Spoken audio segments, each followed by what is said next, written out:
apa kabar? Salam sehat dan semangat belajar ya. Hari ini kita bertemu kembali seperti biasa ya. Kita akan membahas tentang pelajaran biologi.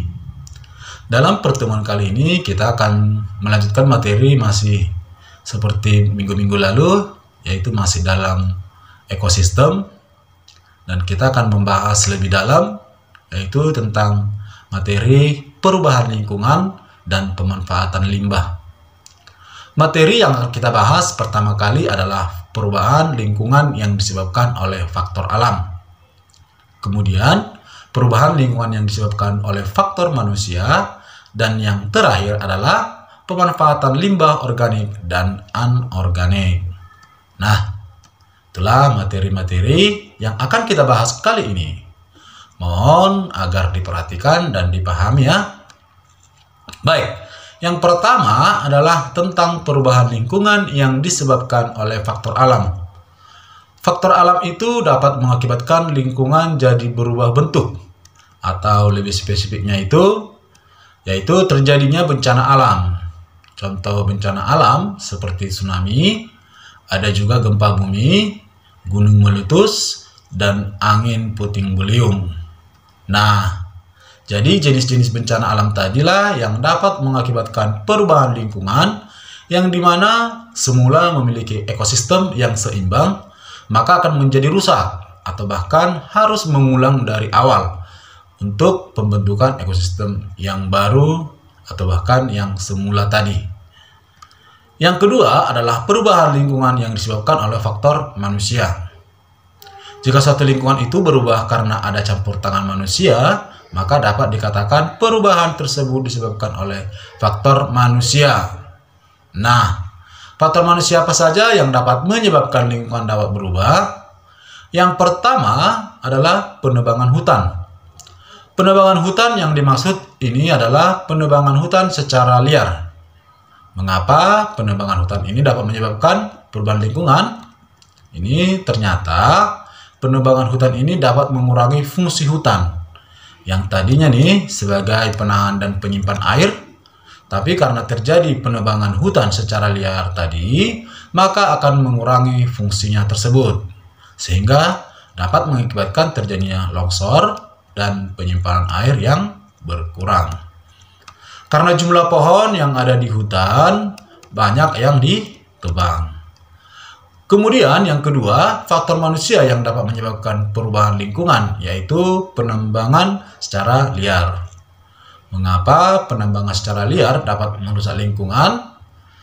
Karena dapat merusak ekosistem asal. Yang tadinya tanahnya subur, maka akan bisa berubah menjadi tanahnya jadi tandus, sehingga tidak dapat lagi digunakan atau ditanami kembali. Kemudian penambangan liar juga ternyata dapat menyisakan lubang bekas galian. Dan lubang bekas galian inilah yang menyebabkan tanah menjadi labil. Artinya akan sering terjadinya longsor. Yang ketiga, perubahan lingkungan yang disebabkan oleh faktor manusia itu bisa karena pembangunan perumahan atau pemukiman. Kita tahu seperti sekarang ini banyak membuat perumahan-perumahan yang dibangun. Bahkan banyak areal seperti persawahan, perkebunan, perbukitan, atau bahkan pegunungan itu dibuka menjadi areal perumahan. Nah, ternyata mengapa ini bisa berdampak negatif bagi lingkungan? Karena ternyata pembangunan perumahan tersebut dapat menyebabkan berkurangnya lahan atau tanah untuk sebagai resapan air, sehingga dapat mengakibatkan banjir juga. Kemudian yang terakhir, faktor manusia yang dapat mengakibatkan perubahan lingkungan yaitu penerapan intensifikasi pertanian.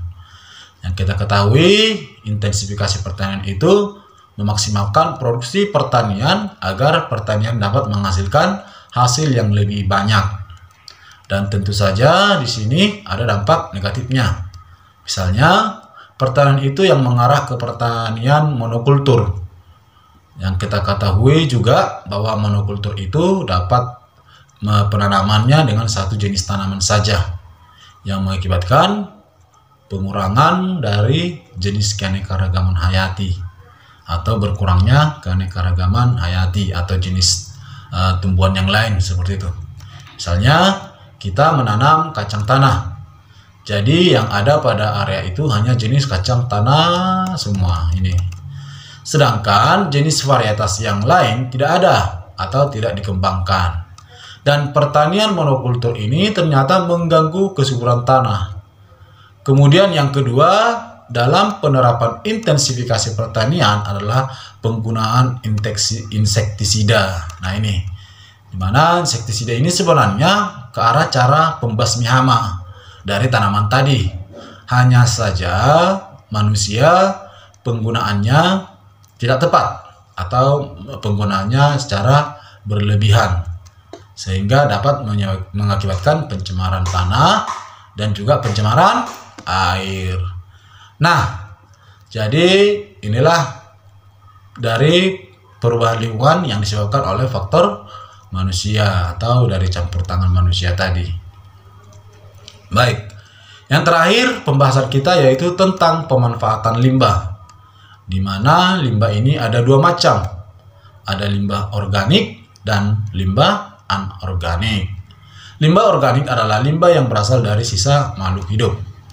Di sini pemanfaatan limbah organiknya bisa dengan dua cara, yaitu dapat dengan cara daur ulang. Nah, kalau dengan daur ulang, misalnya limbah organiknya itu berupa sampah, dedaunannya atau sayuran. Ini bisa kita daur ulang dengan melewati proses, misalnya membuat tempat dari pembusukan dan hasilnya dijadikan menjadi pupuk kompos, atau kita manfaatkan tanpa daur ulang. Kalau tanpa daur ulang berarti tidak ada proses tertentu. Misalkan serbuk gergaji dapat kita gunakan langsung sebagai media tanaman jamur, atau kulit jagung bisa juga dijadikan hiasan bunga. Jadi tidak mengalami suatu proses, tetapi langsung digunakan atau dimanfaatkan limbah organiknya. Nah, yang kedua, pemanfaatan limbah anorganik, yaitu pemanfaatan limbah anorganik kita bagi lagi menjadi dua. Ada yang dengan daur ulang, misalnya kaleng, besi baja, aluminium, ember plastik, itu semua dapat dilebur dan diolah dengan berulang kali menjadi produk sejenis, misalnya dari ember tadi menjadi ember kembali, atau bisa juga menjadi produk yang berbeda atau yang baru, tetapi memiliki dasar yang sama. Kalau tanpa daur ulang, nah berarti kita contohkan botol dan gelas plastik, kemasan air mineral misalnya, itu bisa kita gunakan langsung menjadi pot bunga, atau bisa kita gunakan hiasan dan jenis lainnya. Kemudian pecahan kaca juga sekarang sering digunakan menjadi hiasan dinding atau juga untuk lukisan-lukisan. Baiklah anak-anak, demikianlah penjelasan materi kita untuk kali ini. Bapak tidak akan pernah bosan untuk selalu berpesan sama kalian agar tetap semangat belajar, jaga kesehatan, dan yang terpenting adalah jangan lupa untuk berdoa.